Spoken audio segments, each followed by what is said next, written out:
추석 명절을 맞이하여 여러분의 가정과 자녀들 위해 하나님의 은혜와 평강이 더욱 넘치기를 기원합니다. 오늘 본문에서 우리는 언약 백성의 공동체를 건강하게 세우는 윈윈 방법에 대해 살펴보려 합니다. 이스라엘이 이집트에서 나온 후 하나님의 언약 백성인 이스라엘은 그들의 지도자인 모세를 전적으로 의지했습니다. 모세가 하나님의 뜻을 알 수 있는 유일한 통로였기 때문입니다. 그래서 백성들은 크고 작은 문제들을 모두 모세에게로 가져왔습니다. 13절 모세는 백성의 송사를 다루려고 자리에 앉고 백성은 아침부터 저녁까지 모세 곁에 서 있었다. 모세의 장인 이드로는 모세가 하나님의 뜻을 전달하는 사역은 매우 중요하지만 그것을 수행하는 방법은 모세와 백성 모두를 지치게 만들기 때문에 수정할 필요가 있다고 조언합니다. 14절 모세의 장인은 모세가 백성을 다스리는 이 일을 모두 보고 이렇게 말하였다. 자네는 백성의 일을 어찌하여 이렇게 처리하는가? 어찌하여 아침부터 저녁까지 백성을 모두 자네 곁에 세워두고 자네 혼자만 앉아서 일을 처리하는가? 17절 모세의 장인이 그에게 말하였다. 자네가 하는 일이 그리 좋지는 않네. 이렇게 하다가는 자네뿐만 아니라 자네와 함께 있는 이 백성도 아주 지치고 말 걸세. 이 일이 자네에게는 너무 힘겨운 일이어서 자네 혼자서는 할 수 없네.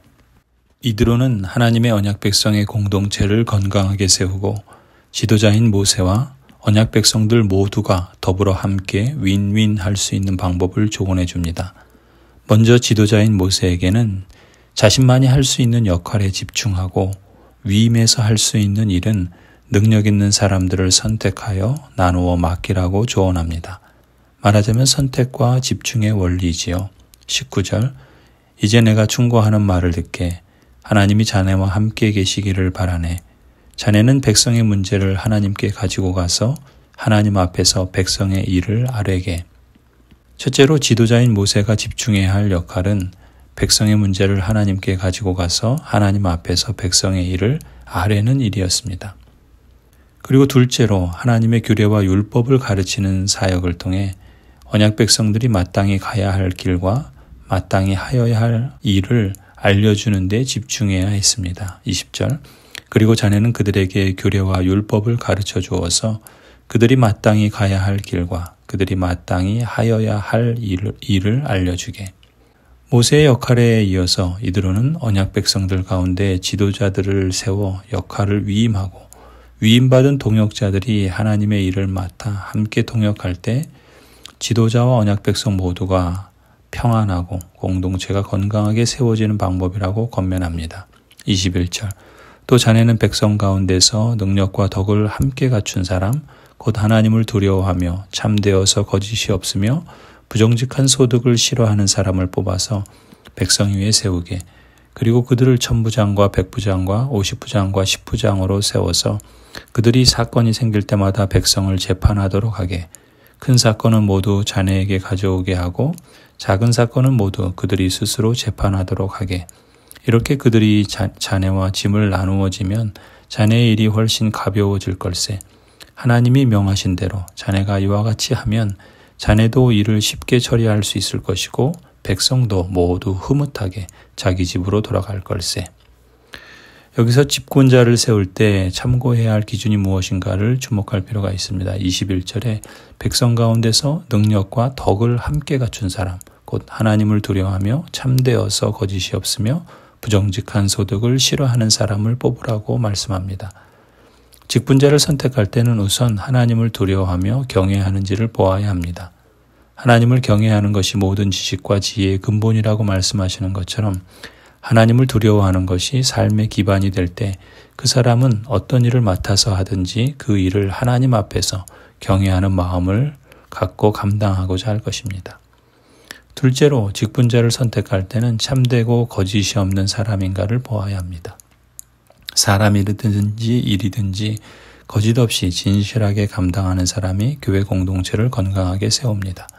진실하지 못하고 부당하게 일을 처리하는 사람은 다른 사람을 속이고 자신을 속이는 일이요 나아가 하나님을 속이는 일이기에 공동체와 모두에게 해악을 끼칠 우려가 있습니다. 셋째로 직분자를 선택할 때는 부정직한 소득을 싫어하는지를 보아야 합니다. 맡은 사역을 감당하고 처리할 때 자신의 이익을 앞세우거나 자기에게 유리한 일들만 처리하는 사람은 직분자로서 합당한 사람이 아닙니다. 그러한 사람은 사도행전 8장의 마술사 시몬처럼 그 욕심과 함께 망하게 될 것입니다. 모세는 이드로의 조언을 귀담아 듣고 그대로 실행하지요. 24절. 그래서 모세는 장인의 말을 듣고 그가 말한 대로 다 하였다. 모세는 온 이스라엘 사람 가운데서 유능한 사람들을 뽑고 그들을 백성의 지도자로 삼아 천부장과 백부장과 50부장과 10부장으로 세웠다. 그들은 언제나 백성을 재판하였다. 어려운 사건은 모세에게 가져오고 작은 사건들은 모두 그들이 재판하였다. 교회는 참으로 거룩하고 영광스러운 하나님의 공동체입니다. 고통과 죽음을 낳는 죄를 이기고 평강과 영원한 생명을 얻는 구원의 길을 안내하기 위해 하나님께서 특별하게 세우신 기관입니다. 이처럼 복되고 영광스러운 하나님의 일은 결코 혼자 할 수 없습니다. 언약 백성의 공동체는 지도자 한 사람의 헌신이 아니라 직분자를 세우고 은사에 따라 역할을 적절하게 위임하고 모두가 함께 동역할 때 건강하게 세워질 수 있습니다. 그 거룩하고 영광스러운 부르심에 함께 참여하고 함께 동역하며 함께 이루어가는 사람들이야말로 얼마나 복되고 복된 사람들입니까? 주 안에서 사랑하는 성도 여러분, 우리가 이 부르심을 함께 이루어가고 있음에 감사드립니다. 우리가 더욱 이 부르심을 충성되게 감당하고자 힘쓰십시다. 목사로서, 교육자로서, 장로로서, 안수집사로서, 권사로서, 또 여러 직분자로 세움을 받은 대로 마땅히 가야 할 길과 마땅히 하여야 할 일을 가르치고 배우며 하나님을 경외하는 마음으로 거짓없이 진실하게 사역을 앞세우지 말고 거룩하고 영광스러운 길을 함께 걸어가십시다. 이것이 모두가 윈윈하는 길이요 우리 교회가 평강의 열매를 맺는 길인 줄 믿습니다. 평강의 하나님께서 친히 때마다 일마다 우리 교회와 여러분 모두에게 평강 주시기를 축원합니다. 아멘.